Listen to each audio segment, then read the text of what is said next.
జనగామ జిల్లాలో దారుణం చోటు చేసుకుంది. ఒక బేకరీలో ఇద్దరు మైనర్లపై 5గురు యువకులు అత్యాచారానికి పాల్పడ్డారు.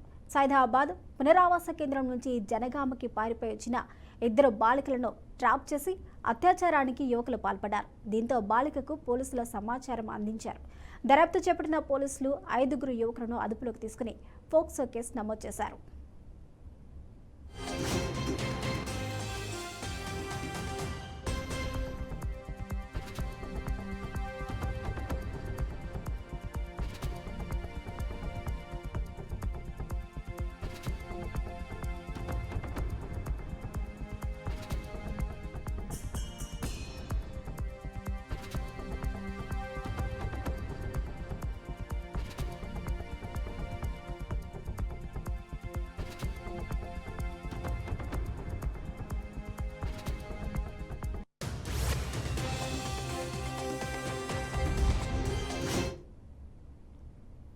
ఇవి ఇప్పటివరకు నా bulletin updates. Keep watching BRK news.